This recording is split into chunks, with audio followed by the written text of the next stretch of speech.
লিল্লাহি তাকবীর। আব্দুল খালেক শরীয়তপুর সাহেবের আগমন, আমার ছোট ভাইয়ের আগমন। অনেক ওয়াজ করছে এক সময়, তখন দুই ভাই ওয়াজ করতাম একসঙ্গে, আবার শুয়ে শুয়ে গল্প করতাম। আল্লাহ তাকে অনেক উপরে নিয়ে গেছে। ওয়ারাফা'না লাকা যিকরাক, আল্লাহ আরো সম্মান দান করুক, জোরে করে আমিন। তো ভাইজান এসে গেছে, আমি এলাকার মানুষ। তো ইটালি গ্রামে বয়ান শেষ হয়ে যে বললো না যে একসাথে শুয়েছিলাম, তো শো অবস্থায় আমি তখন বলতেছিলাম, মিয়া ভাই আচ্ছা বক্তা হমু কেমন করে বড় বক্তা? তখন এই বুদ্ধিটা আমাকে কেউ দেয় নাই, একমাত্র এই কাহালু সন্তান আমাকে দিয়েছিল। আজকে আমি প্রকাশ করতেছি। সে আমাকে বলেছিল, ভাই ছোট ভাই তোমার ওয়াজ আমি শুনলাম, শুনে আমি বুঝতে পারলাম তোমার একটা টান আছে, এটা কলজাত লাগে। তোমার একটা টান আছে, এটা কলজাত লাগে, এই টানটা তুমি ঠিক রাখবে। তাহলে তুমি যে শরীয়তপুরি, এটা বাংলাদেশের মানুষ আলাদাভাবে তোমাকে চিনবে। এখন আপনারা বলেন তো দেখি, বুদ্ধিটা কাজে লাগছে কি লাগে নাই?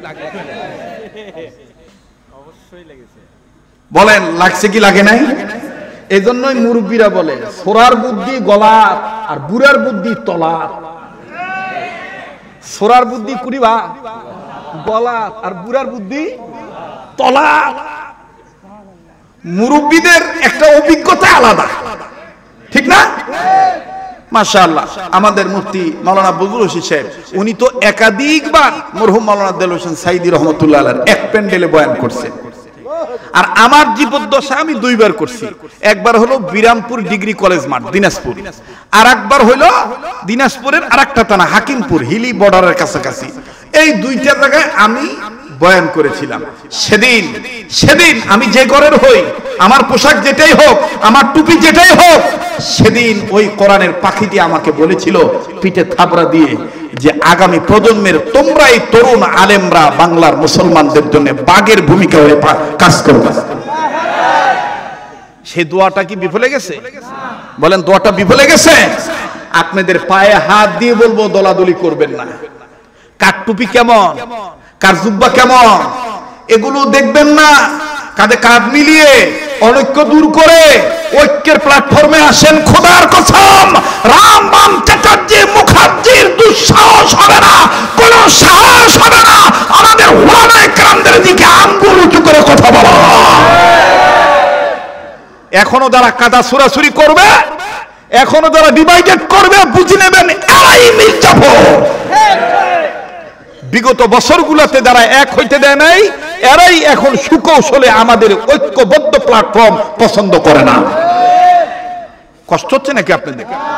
হযরত আবু যর গিফারি রাদিয়াল্লাহু তাআলা আনহু বলতেছেন, হযরত আপনার এই বুদ্ধিমত্তার পরিচয় আমাকে বলে দিয়েছে, আপনি শুধু আসাদুল্লাহিল গালিব না, আপনি একজন আলেম, আপনি একজন জ্ঞানী মানুষ। মুসলমান ভাইরা আমার বন্ধু, ইতিমধ্যেই আবু জাহেল আবার মাইক বের করে দিয়েছে, ভাইয়া চলে যাস না রে ভাই, দুই একজন ওঠাউটি করতেছো দেখতেছি সবাই না, আপনারা আবার মন খারাপ করেন না। আমি জোর করে বলবো, পায়ে হাত দিয়ে বলবো বসে থাকো। এই পাগলের সাথে দোয়া কইরা যাইও, এই পাগলের সাথে দোয়া করলে তুমি ঠকবা না, এই চেহারাটার দিকে তাকাইলে তুমি ঠকবা না। মুসলমান ভাইরা আমার বন্ধু, আল্লাহর কসম করে বলি, এবারও যখন হজের মৌসুমে আরাফাত ময়দানের সাথী হয়ে গিয়েছিলাম, হাজিদের সাথী হয়েছি, এরপরে আবার যখন হজের পরে আবার যখন লম্বা প্রায় 1.5 মাসের সফর ছিল আরব আমিরাতে, ওই সময় বাজান আবার উমরার সুযোগ হয়েছে। আল্লাহর কসম করে বলি বাজান, কাবা ধরার সুযোগ আল্লাহ করে দিয়েছেন। এক কর্নারে যাইয়া কাবা ধরে আপনাদের জন্য চোখের পানি ছেড়ে কেঁদেছি, আর আল্লাহকে বলেছি, আল্লাহ দেশ বিদেশে গ্রামগঞ্জে শহর বন্দরে ছোট বড় মাহফিলে মসজিদ মাদ্রাসাতে যেখানে যে ময়দানে তোমার এই গোলামের নাম শুনে তোমার বান্দা বান্দিরা হাজির হবে, ও আল্লাহ তোমার এই গোলামের চেহারার দিকে যারা তাকাবি, তারা যখন মাহফিল শেষে আমার সাথে দোয়ায় হাত তুলবে, আল্লাহ তোমার ভান্ডারে কোনো কিছুর অভাব নাই, মাবুদ গো আমি কাবা ধরা লোকটা তোমার দরবারে বলতেছি, আমার ওই ভাই বাবা ধনী গরিব যারাই আসবে ছোট বড় প্রত্যেকের মনের আশা নেক আশা তুমি পূরণ করে দিও। কাছেই বাদন আমার দিল বলে আজকের দোয়া আল্লাহ ফিরে দিবি না, আজকের দোয়া আল্লাহ কবুল করবেন। মালিকের ভান্ডারে কোনো কিছুর অভাব নাই। আবু যর গিফারি ডাক দিয়ে বললেন, আলী পাথর হাতে নিয়ে সামনে চলো, জলদি করে রওনা দেই চলি। আরে আলী চলো চলো সামনে যাও, কোন দিকে মুহাম্মদ নবীর বাড়ি তুমি শুধু পাথর মাইর আমারে দেখায় দিবে।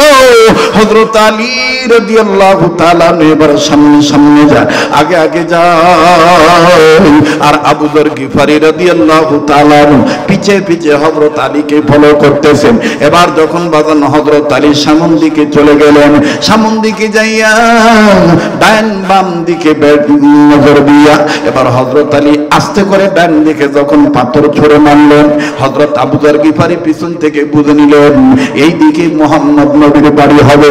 ওই দিক দিয়া মাইকিং করতেছে আবু যরের পক্ষ থেকে, মুহাম্মদের চেহারা কেউ দেখবা না, মুহাম্মদ একটা বাজে লোক, মুহাম্মদের চেহারা দেখবা না, মুহাম্মদ একটা পাগল লোক, মুহাম্মদের কাছে কেউ যাইবা না। এই দিক দিয়া আবু যর গিফারি যখন হযরত আলীর পাথর মারা দেখলেন, আমার বন্ধুগণ দিক নির্ণয় করে উনি বুঝে ফেললেন এই দিকে মুহাম্মদ নবীর বাড়ি। হযরত আলী চলে গেলেন, এবার আবু যর গিফারি চলে গেলেন গলির ভিতরে তাড়াতাড়ি, একেবারে যাইয়া খুঁজে পাইলেন মুহাম্মদ নবীর বাড়ি। মুহাম্মদ নবীর বাড়ি পাওয়ার পর এবার হযরত আলী রাদিয়াল্লাহু তাআলা দেখানো মোতাবেক হযরত আবু যর গিফারি মুহাম্মদ নবীর বাড়ির কাছে যায়, ঘরের কাছে যাইয়া বাজানের দরজার কাছে পর্দা ঝুলানো। আল্লাহ নবীর সাহাবী আবু যর গিফারি এখন ইসলাম কবুল করেন নাই। আমার ভাইরা আবু যর গিফারি পর্দাটা সরাইলেন, পর্দাটা সরানোর পর আবু যর গিফারি ডাইরেক্ট নবী মুহাম্মদের চেহারার দিকে তাকাইলেন। আবু যর গিফারি মুহাম্মদ নবীর চেহারা দেখে চিৎকার দিয়ে বলে, কে বলেছে নবী মুহাম্মদের চেহারা ভালো না? কে বলেছে মুহাম্মদ নবী সন্ত্রাসী? কে বলেছে মুহাম্মদ নবী পাগল? আরে মক্কাবাসী, মুহাম্মদ নবীর চেহারা এত সুন্দর, এই সুন্দর চেহারার মানুষটা কোনদিন পাগল হতে পারে না। তোরা আমায় বাধা দিয়ে রাখতে পারলি না। আবু যর গিফারি রাদিয়াল্লাহু তাআলা মুহাম্মদ নবীকে জড়িয়ে ধরলেন। মুহাম্মদ নবী ডাক দিয়ে বলতেছেন, আবু যর গিফারি তুমি কেন নিজে চাই তোমার কপালে তুমি দুঃখ টেনে আনতেছো? এইটা যদি আবু জাহেল উতবা সাইবা জানতে পারে তোমার উপরে স্টিম নির্যাতনের স্টিম রুলার চালু হবে। অনুরোধ করবো বাজান কেউ কারো দিকে তাকাইবেন না। দেখেন তো দেখি হাকিকতান এক ফোঁটা চোখের পানি আপনি ফালাইতে পারেন কিনা নবীর মহব্বতে। কান্না না আসলেও কান্নার ভান ধরবেন, কান্নার অভিনয় করল, আমার আল্লাহ মাফ করে দিবেন বাজান। মুহাম্মদ নবী সাল্লাল্লাহু আলাইহি সাল্লামের চেহারা দেখার পর আবু যর গিফারি ডুকরে ডুকরে কান্দার ডাক দিয়ে বলে, আহারে এই চেহারাটার মধ্যে তায়েফের ছেলেরা কেমন করে পাথর মেরেছিল, এই চেহারাটার মধ্যে কেমনে তায়েফের ছেলেরা পাথর মারলো, এই চেহারার মানুষটাকে কেমনে মানুষরা এইভাবে পাগল পাগল বলে আঘাত করে, আমার তো বুঝে আসে না। আল্লাহ নবী ডাক দিয়ে বললেন, আবু যর গিফারি তুমি কি আমি নবী মুহাম্মদকে অনেক ভালোবাসো? আবু যর গিফারি তাৎক্ষণিকভাবে ডাক দিয়ে বলে ফেললাম, এতদিন এরকম ভালোবাসি নাই, আজকে দেখার পর বলে দিতেছি আমার কাছে আমার মায়ের চাইতে বাবার চাইতে এমনকি দুনিয়ার সব চাইতে আপনি নবী সব চাইতে মূল্যবান। আল্লাহর নবীর চেহারা দেখে আবু যর গিফারি একটু কালক্ষেপণ করলেন না, চোখের পানি ছেড়ে দিয়ে কালেমা পড়ে মুসলমান হয়ে গেলেন। আবু যর গিফারি রাদিয়াল্লাহু তাআলা কে আল্লাহর নবী বুকে জড়ায় ধরে আল্লাহ নবী ডাক দিয়ে বলেন, আবু যর গিফারি রে আমি নবী তোমাকে ওয়াদা দিয়ে দিতেছি শুধু আমার সাথে উসমান, আবু বকর, আলী জান্নাতে যাবে না, তাদের সাথে তুমিও আমি নবীর সাথে জান্নাতে যাইবা। যুবক ভাইরা আমার, বন্ধুগণ, এই জন্য আপনাদের কাছে অনুরোধ করে বলবো, খবরদার খবরদার খবরদার, আপনি যেই দল করেন না কেন, ইসলামী আন্দোলন যদি করতে চান, আপনার সিরাতকে আপনি বানান নবীদের সিরাতকে, আপনার আদর্শকে আপনি নবীদের আদর্শে আদর্শবান বানান। আপনি আপনার চরিত্রকে মুহাম্মদ সাল্লাল্লাহু আলাইহি সাল্লামের চরিত্র দিয়ে গঠন করেন। আপনার রাজনীতি বিশ্ব নেতার রাজনীতি দিয়ে করেন। আমাদের বড় ভাই মাওলানা মুফতি ফজলুর রশিদ সাহেব, উনি আমাকে আপনাকে যে মেসেজটা দিয়ে গেলেন, ওনার কথার সাথে আমি মিল করি, কিন্তু কথাটা অ্যাড করে আপনাদের কাছে দাওয়াতটা পৌঁছে দিচ্ছি। আরে ভাইয়া, আরে বাবাজি, নবী মুহাম্মদ সাল্লাল্লাহু আলাইহি সাল্লামকে আপনি আদর্শ নেতা মানেন। আমার নেতা, তোমার নেতা বিশ্ব নবী মুস্তাফা। এই কথাটা মনে প্রাণে তুমি আমি বিশ্বাস করে সামনের দিকে যদি আগাইতে পারি, খোদার কসম আমাদের পরিবারে অশান্তি আসবে না, আমাদের সমাজে অশান্তি আসবে না, আমাদের কোন ধরনের কেউ বাধা দিয়ে আটকায় রাখতে পারবে না। ইনশাআল্লাহ ইসলামের জয় হবেই হবে। কথা বলেন ঠিক কিনা? কাছেই বাদান, রক্ত লাগলে রক্ত দেব, সময় লাগলে সময় দেব, অর্থ লাগলে অর্থ দেব। আমি দেখতে চাই এখন কে কতটুকু কানতে পারেন। ওরে আমার যুবক ভাইরা, এতক্ষণ সাহাবা একরামদের বয়ান শুনেছেন, এখন আমি আপনাদের কাছে বলতে চাই, এইখানে ইমাম শাফির অনুসারী থাকতে পারেন, এই জায়গায় ইমাম আহমদ ইবনে হাম্বলের অনুসারী থাকতে পারেন। কান লাগান, দিলের কান লাগান বাদান। অল্প সময়ের মধ্যে আমি কথা ফিনিশিং দিয়ে দোয়া করে বিদায় হয়ে যাব। এই জায়গায় বাদান ইমাম মালিক রহমাতুল্লাহ অনুসারী হইতে পারেন। এই জায়গায় আমি আপনি কেউ ইমাম আজম আবু হানিফা রহমাতুল্লাহ অনুসারী হতে পারি। যারা মাযহাব মানি, আমার বন্ধুগণ, পৃথিবীতে আসলেই তো মাযহাব হলো চারটা। কথা বলেন কয়টা? এই চার মাযহাবের চার ইমাম, সাহাবায়ে কেরামদের পর পর বাবাজি তাবিঈন, এরপরে আয়েম্মায়ে মুজতাহিদগণ, তারা নবী মুহাম্মদ সাল্লাল্লাহু আলাইহি সাল্লামের আদর্শকে নকল করেছিলেন। আজকে আমার পোশাকের মধ্যে নবীর আদর্শ নাই, আজকে আমার খানার মধ্যে নবীর সুন্নাত নাই, আজকে আমার চেহারার মধ্যে নবীজির নূর নাই, আজকে আমার কথাবার্তার মধ্যে নবীজির সিরাত নাই। আরে বাবাজি, লম্বা করব না, অতি সংক্ষেপ একটা ঘটনা শুনেই। হযরতে ইমাম শাফি রাহমাতুল্লাহ আলাইহি, প্লিজ অনুরোধ করব সামনে দিয়ে কেউ হাঁটবেন না। আমার বন্ধুগণ, আমার ভাইরা, খুব খেয়াল করবেন বাজান, অনুরোধ করে বলতেছি, কেউ ডাইনে থেকে কাউকে বামে আসতে দিবেন না, আমার নজরের সামনে যেন না পড়ে। আর বাম থেকে কেউ ডাইন দিকে আসতে দিবেন না, একটু খেয়াল করবেন বাবা, ওলি আল্লাহ হয়ে যাবেন। একটু তাকান, আমার দিক তাকান, দিলের কান লাগায় কথাগুলো শুনেন। ইমাম শাফি রাহমাতুল্লাহি আলাইহি, আমার বন্ধুগণ, রাত্রিবেলায় ঘুমের ঘরে তিনি ঘুমাইছেন।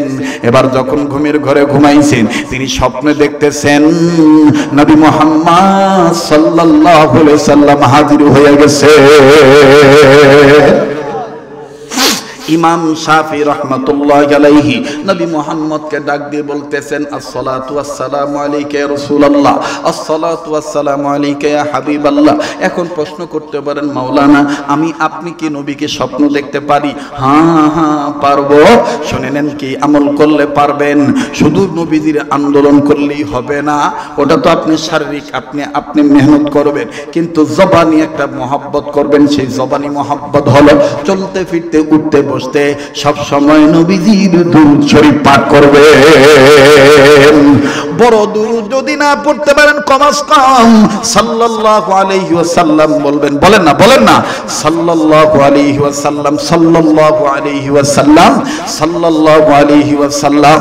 মুহতারাম হাজিরিন, ইমাম শাফি রাহমাতুল্লাহ আলাইহির জীবনীতে পাওয়া যায়, আল্লাহর ওলি প্রতিদিন ঘুমানোর সময় কমপক্ষে 1000 বার দুরূদ শরীফ পাঠ করে ঘুমাইতেন। সেই ইমাম শাফি রাহমাতুল্লাহি আলাইহি দুরূদের আমলের বরকতে, সুন্নতের পুরাপুরি ইত্তেবা করার কারণে নবী মুহাম্মদকে যখন স্বপ্ন দেখলেন, এবার আল্লাহর নবী সালামের জবাব দেওয়ার পরে বলে, ইমাম শাফি রে, আমি এমনি তোমার ঘরে আসি নাই, আমি তোমার কাছে আসছি বর্তমান জামানায় জালিম যে জুলুম করতেছে, মাজলুম আমার একজন ওয়ারিস, আমাদের প্রতি নবীদের ওয়ারিস, আমাদের প্রত্যেকটা নবীদের ওয়ারিস, ওয়ারাসাতুল আম্বিয়া, ইমাম আহমদ ইবনে হাম্বলকে কারাগারের মধ্যে যেইভাবে আটকায় রাখছি, আমি তোমাকে বলে দিচ্ছি ইমাম শাফি আমার পক্ষ থেকে ইমাম আহমদ ইবনে হাম্বলের কাছে খবরটা পৌঁছে দিও। ইমাম আহমদ ইবনে হাম্বল যেন মন না ভাঙ্গে, তাকে জানায় দিও তিনি হকের উপর অটল আছে। আল্লাহু আকবার বলে। ইমাম শাফি রহমাতুল্লাহ আলাইহি আর ওই রাত্রে ঘুমাইতে পারলেন না। আল্লাহু আকবার। উনি দ্রুত গতিতে উঠিয়াও বাজানো আবার নতুন করে ওযু বানাইয়াও উনি তাহাজ্জুদের আমল শেষ করার পর ফজর নামাজ পড়ার পরে ওনার নিকটবর্তী একজন খাদেমকে বললেন, আমার পক্ষ থেকে ইমাম আহমদ ইবনে হাম্বলের কাছে যাইয়া জেলখানায় যাইয়া খবরটা পৌঁছায় দিয়ে আসো। খুব খেয়াল করবেন, ইমাম আহমদ ইবনে হাম্বলের কাছে যে খবরটা পৌঁছে দেওয়ার জন্য একজন খাদেম গেছে। বাবা বাজান মনে রাখবেন, শেষ ভালো তার সব ভালো তার। বলছেন নবী সরওয়ার, এখন আপনি যে হয়তোবা ঘুমাইবেন, কিন্তু মনে রাখবেন কার দোয়া কখন কবুল হবে এটা আল্লাহ পাক ভালো জানে, আমার আল্লাহ ছাড়া আর কেউ জানে না। এরে বাবাজি, কাহালুর বাইরা, বগুড়ার বাবারা, আপনারা প্রত্যন্ত অঞ্চলের মানুষ, ও বীরকেদার ইউনিয়নের বাপ ভাইরা, আপনারা তো জানেন ফসল কাটার পরে যদি আমি ঘরে না নিতে পারি, এর চাইতে বড় বেদনা আর কিছুই হতে পারে না। কথা বলেন ঠিক না ঠিক? সন্ধ্যার পর থেকে গভীর রজনী পর্যন্ত বসে থাকলেন আর আমি মুসাফিরের সাথে দোয়া করে গেলেন না, দোয়াটা কবুল করাইতে পারলেন না। এর চাইতে পোড়া কপাইল হতভাগা আমি আর আপনি ছাড়া কেউ হতে পারি না। একটু নিজের বুঝান, মন কেন করো ছুটাছুটি? আমি তো আল্লাহকে পাওয়ার জন্য আছি, আমি তো নবীর আদর্শ বুঝার জন্য আছি। আর বাবাজি, ইমাম শাফি রাহমাতুল্লাহ আলাইহির পক্ষ থেকে একজন খাদেম যাইয়া ইমাম আহমদ ইবনে হাম্বলের কাছে যাইয়া সালাম দিয়ে ডাক দিয়ে বললেন, হযরত জি, আমাদের আপনার কাছে আমাদের পক্ষ থেকে, আমাদের মাধ্যমে ইমাম শাফির পক্ষ থেকে আপনার কাছে একটা খবর বলার জন্য আসছি। বলে কি খবর? বলে খবরটা হলো গত রাত্রে ইমাম শাফি নবী মুহাম্মদকে স্বপ্ন দেখছেন। নবীজি বলেছেন আপনি ইমাম আহমদ ইবনে হাম্বল ইসলামী আন্দোলনের সক্রিয় কর্মী, আপনি হকের পক্ষে আছেন। যুগে যুগে ইতিহাসে লেখা দেখা যায়, আল্লাহর পথে যারা কথা বলে যায়, যুগে যুগে ইতিহাসে লেখা দেখা যায়, আল্লাহর পথে যারা জীবন দিয়ে যায়, বিনা পরীক্ষাতে পাস নাই হয়। বলেন, বিনা পরীক্ষাতে পাস নাই হয়। ভয় নাই রে, কোনো ভয় নাই, আল্লাহ যদি থাকে সহায়। ঠিক না? ভয় নাই রে, কোনো ভয় নাই, আল্লাহ যদি থাকে সহায়। দুর্গম গিরিপথ পাড়ি দিয়ে যায়, দুর্গম গিরিপথ পাড়ি দিয়ে যায়, ভয় নাই রে, কোনো ভয় নাই, আল্লাহ যদি থাকে সহায়। লিল্লাহ তাকবীর। যুগে যুগে ইতিহাসে লেখা দেখা যায়, আল্লাহর পথে যারা গান গেয়ে যায়, যুগে যুগে ইতিহাসে লেখা দেখা যায়, আল্লাহর পথে যারা গান গেয়ে যায়, বিনা পরীক্ষাতে পাস নাই হয়। বলেন, বিনা পরীক্ষাতে পাস নাই হয়। ভয় নাই রে, কোনো ভয় নাই, আল্লাহ যদি থাকে সহায়। ইমাম আহমদ ইবনে হাম্বল ডাক দিয়ে বলেন, এত বড় খুশির খবর ये मेरे लिए बहुत बड़ा खुशखबरी है। আল্লাহু আকবার। ডাক দিয়ে বলে, এত বড় খুশির খবর তুমি নিয়ে আসছো, শুনে নাও শুনে নাও, নবীজিকে আমি মোহাব্বত করি শুধু আন্দোলন করার মাধ্যমে না, আমার চলন, আমার ফিরুন, আমার উঠুন, আমার বসন, আমার লেনা দানা সব কিছুর মধ্যে নবীর সুন্নত আছে। শুনে নাও, শুনে নাও, শুনে নাও, নবীজির সুন্নত হলো কেউ যদি খুশি সংবাদ নিয়ে আসে তাইলে নবী তাকে খুশি হইয়া হাদিয়া দিতেন। শোনো রে আল্লাহর বান্দা, আমি ইমাম আহমদ ইবনে হাম্বল এই খুশির খবরটা শোনার পরে এখন তোমাকে কি হাদিয়া দেব? লোকটা ডাক দিয়ে কয়, হুজুর আপনি তো এমনি মাজলুম, আপনি তো কারাবন্দী অবস্থায় আছেন, আপনি কি হাদিয়া দিবেন? কষ্ট হচ্ছে নাকি আপনাদের? বলে আপনি কি হাদিয়া দিবেন? এবার ইমাম আহমদ ইবনে হাম্বল নিজের গায়ের দিকে তাকায় বলে, আল্লাহর বান্দা, করব আমি নবীর সুন্নাত জিন্দা, মনে যদি কিছু না নাও আমার গায়ের এই জুব্বাটা তোমাকে হাদিয়া দিয়ে দিব। এবার খাদেম কয়, হুজুর, ইমাম শাফির খাদেম ইমাম আহমদ ইবনে হাম্বল কয়, হুজুর আপনার জুব্বা তো দেখতেছি মাঝে মাঝে ছিঁড়া ফাড়া। বলে এটা তো বুকের সাইডে, এই দেখো পিঠের সাইডে। এবার ইমাম আহমদ ইবনে হাম্বলের পিঠটা দেখিয়া ইমাম শাফির খাদেম কান্দার ডাক দিয়ে কয়, হুজুর এটা তো মনে হয় চাবুকের আঘাত। বলে হ্যাঁ হ্যাঁ, জালিম আমাকে ইসলামী আন্দোলন করার কারণে, শরীয়তের বিধানকে মানার কারণে, এইভাবে সত্যের বিধান মানার কারণে জালিম বাদশার পক্ষ থেকে আমাকে এভাবে চাবুক মারা হয়েছে। এই চাবুকের বাড়িতে গায়ের চামড়া তো ফেটে গেছে, জুব্বার কাপড় ছিঁড়ে গেছে। এই সিরা জুব্বাটা আমি তোমায় দিব, তবে শুনে নাও, শুনে নাও, এতদিন বাদশার মার চাবুকের আঘাত অনেকটা সহ্য করতো আমার জুব্বার কাপড়, কিন্তু এই জুব্বাটা দেওয়ার পর এখন সরাসরি আমার পিঠের মধ্যে লাগবে, আমার চামড়া ফেটে যাবে। যাই যাই যাক, আমার চামড়া ফেটে যাক, কিন্তু আমি আমার নবীজির সুন্নতকে বাদ দেব না। এই কথা বলে ইমাম আহমদ ইবনে হাম্বল নিজের গায়ের জুব্বাটা খুলে দিয়ে দিলেন। ভাইয়া, ইমাম শাফি রাহমাতুল্লাহর কাছে যে খাদেম গেছে, খাদেম যে কেবলমাত্র দাঁড়াইছে, ইমাম শাফি ডাক দিয়ে বলতেছে, খুশির খবর বলছো, ভালো কথা, কি হাদিয়া দিছে? সুবহানাল্লাহ কোন? বলে তোমাকে কি কোনো কিছু হাদিয়া দেয়নি? ওনার গায়ের জুব্বাটা কি তোমাকে দেয়নি? এবার ইমাম শাফিকে খাদেম ডাক দিয়ে বলে, হুজুর আপনি কেমনে জানলেন আমাকে জুব্বা দিয়েছে? বলে এক আল্লাহর ওলির সাথে আর এক আল্লাহর ওলির কানেকশন আল্লাহর মাধ্যমে আছে। আল্লাহু আকবার বলে। ডাক দিয়ে বলে, হ্যাঁ হ্যাঁ, জুব্বা আমাকে দিয়েছে।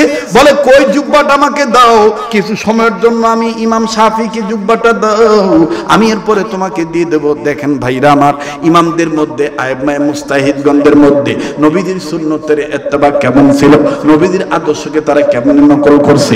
এবার ইমাম শাফি জুব্বাটা নিলেন, জুব্বাটা নিয়া আমার বন্ধুগণ একটা বালতিতে অথবা কোনো এক পাত্রে পানি নিয়ে জুব্বাটা ভিজাইলেন। জুব্বাটা ভিজাইয়া জুব্বার ভিজানো পানি ইমাম শাফি রহমতুল্লাহ আলাইহি একটা বোতল ভরে রাখলেন, বোতল জাত করলেন।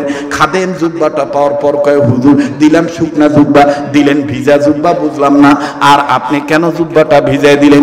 ইমাম শাফি ডাক দিয়ে বলতেছেন, আল্লাহর বান্দা ইমাম আহমদ ইবনে হাম্বল আশিক রাসূল সুন্নাতুল উম্মত, আমি ইমাম আহমদ ইবনে হাম্বলের জুব্বাটা ভিজানো পানিটা বোতলে রেখে দিলাম। আমি মৃত্যুর আগে আমার পারিবারিক সদস্যদের কাছে বলে যাব, আমার মরার উপর আমার শেষ গোসলটা যে আশিক রাসূল সুন্নাতুল মুজাহিদ ইমাম আহমদ ইবনে হাম্বলের জুব্বা ভিজানো পানি দ্বারা করানো হয়। আমার দিলের বিশ্বাস, এই আশিক রাসূলের জুব্বার পানির দ্বারা আমি গোসল করলে আল্লাহ পাক আমাকে মাফ করে দিতে পারে। ভাইরা আমার, ওনারা জিলাপির আশিক ছিলেন না, ওনারা রবিউল আউয়ালের শুধু গজলের আশিক ছিলেন না, ওনারা নবীজির আগমনের চাঁদকে পেয়ে শুধু খুশি হইতেন না, ওনাদের রাজনীতি, ওনাদের ভোটাভুটি, ওনাদের নির্বাচন, ওনাদের শিক্ষা দরস তাদরিসগাহ, ওনাদের খানকা, ওনাদের দাওয়াত ও তাবলীগ, ওনাদের সব কিছুর মধ্যে ছিল নবীজির আদর্শ। কথা বলেন ঠিক কিনা? আল্লাহ পাক সেই কথাটাই বলেছেন, পৃথিবীর মানুষ তোমরা যারা মানুষ রূপে জন্ম নিয়েছো, আমি আল্লাহ পাক তোমাদের উদ্দেশ্য করে বলে দিলাম, আমি রব আমার পক্ষ থেকে দুইটা জিনিস পাঠাইলাম। ইয়া আইয়ুহান নাস قد جاءكم برهان من ربكم وأنزلنا إليكم نورا مبينا।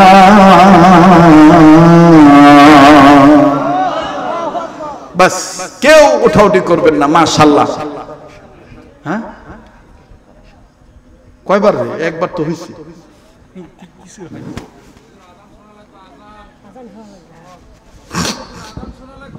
মোহতারাম হাজিরিন, আমার সাথে দোয়া করে যাবেন। কারা কারা একটু হাত তুলে দেখান দুদিকে, পাগলটার সাথে মুনাজাত করবেন, আল্লাহ কবুল করবেন। জোরে বলেন আমিন। হাত নামান। আমার ভাইরা, আমার বন্ধুগণ, আমি আপনাদের কাছে ছোট্ট একটা আবদার করব, ছোট্ট একটা আবদার। বলেন এই এই কেরে বা কি হইছে? মুসলমান ভাইরা বলেন, কোরআন শরীফ কয় পারা? আবার জোরে কর। আর একবার। 10 পারা 10 পারা 10 পারা। কয় ভাগ হইল? 2 ভাগ সভাপতি সহ সভাপতির কাছে জমা দিলাম। মাত্র 1 ভাগের একটা আবদার করব। দেখতে চাই কারা কারা নবীজির সিরাতকে মেনে নিয়া আল্লাহ রসুলের ভক্ত, আশিক রসুল উম্মত হইয়া এই ময়দানে 10টা ব্যক্তির কাছে নয় বাজান, সবাই মিলে মাত্র 10,000 টাকা, 10 পারা কোরআন শরীফ, 1 ভাগ কোরআন শরীফকে মহব্বত করে একটু দেখতে চাই এই কাবা ধরা হাতে হুজুর 500 খান টাকা আমি নবীজির এই সিরাত সম্মেলনে বয়ান শুনে উম্মতের আলেমের হাতে দিলাম। আপনি আমার জন্য দোয়া করবেন। কত ভাইয়ের চাকরির ব্যবস্থা হয় না, কত ভাইয়ের ব্যবসা বাণিজ্যের বরকত হয় না, কত ভাইয়ের